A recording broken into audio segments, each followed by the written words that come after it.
ಅಂಬಾರಿ ಹೊತ್ತ ಆನೆಗಳ ಇತಿಹಾಸದ ಬಗ್ಗೆ ನೀವು ತಿಳ್ಕೊಳ್ಳೇಬೇಕು. ಮೈಸೂರು ದಸರಾ ಅಂದ್ರೆ ನೆನಪಾಗೋದು ವೈಭವೋಪೇತ ಅಂಬಾರಿ, ಹಾಗೆ ದಸರೆಯ ಆನೆಗಳ ವೈಭವ, ಜಂಬೂ ಸವಾರಿಯ ವೈಭವವನ್ನ ಕಣ್ತುಂಬಿಕೊಳ್ಳದೆ ಒಂದು ರಾಜ ಕೃಷ್ಣ ದೇವರಾಯ ಒಡೆಯರ್ ಕಾಲದಲ್ಲಿ ಪಿರಿಯಾಪಟ್ಟಣದ ಬೆಟ್ಟದಪುರ ಹತ್ರ ಸೆರೆ ಸಿಕ್ಕ ಜಯಮಾರ್ತಾಂಡ ಮೈಸೂರು ದಸರಾದಲ್ಲಿ ಅಂಬಾರಿ ಹೊತ್ತ ಮೊದಲ ಆನೆ. ಒಡೆಯರ್ ಕಾಲದಲ್ಲಿ ಪ್ರಾರಂಭವಾದ ವಿಜಯದಶಮಿಯಿಂದ ಅಂದಾಜು 45 ವರ್ಷಗಳ ಕಾಲ ಚಿನ್ನದ ಅಂಬಾರಿಯನ್ನ ಹೊತ್ತ ಹಿನ್ನೆಲೆಯಲ್ಲಿ ಜಯಮಾರ್ತಾಂಡ ಮಹಾರಾಜರ ಪ್ರೀತಿಗೆ ಪಾತ್ರವಾಗಿತ್ತು. ಆದ್ರಿಂದ ಅರಮನೆಯ ಮಹಾದ್ವಾರಗಳಲ್ಲಿ ಒಂದಾದ ಜಯಮಾರ್ತಾಂಡ ದ್ವಾರಕ್ಕೆ ಈ ಆನೆ ಹೆಸರು ಇಡಲಾಗಿದೆ. ಉಲ್ಲೇಖದ ಪ್ರಕಾರ 1902ರಿಂದ ಅಂಬಾರಿ ಹೊತ್ತ ಆನೆಗಳಂದ್ರೆ ವಿಜಯ ಬಹದ್ದೂರ್, ನಂಜುಂಡ, ರಾಮಪ್ರಸಾದ್, ಮೋತಿಲಾಲ್ ರಾಜ್ ಅಂತ ಹೇಳುತ್ತೆ ಇತಿಹಾಸ. ಇದಾದ್ಮೇಲೆ ಅಂಬಾರಿ ಹೊತ್ತ ಆನೆಗಳ ಇತಿಹಾಸ ಹೀಗಿದೆ. ಜಯಮಾರ್ತಾಂಡ ಆನೆ ನಂತರ ಐರಾವತ. 1935ರಲ್ಲಿ ಐರಾವತ ಆನೆಯನ್ನ Hollywood cinema the elephant boy ಗೆ ಬಳಸಿಕೊಳ್ಳಲಾಯಿತು.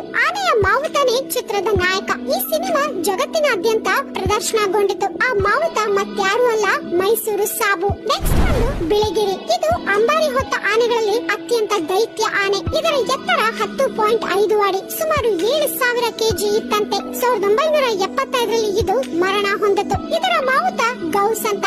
ಬಿಳಿಗಿರಿ ಹೆಗ್ಗಳಿಕೆ ಏನಪ್ಪಾ ಅಂದ್ರೆ ಇದೇ ಮಹಾರಾಜರನ್ನ ಹೊತ್ತೊಯ್ದ ಕೊನೆಯ ಆನೆ. ಇನ್ನು ರಾಜೇಂದ್ರ.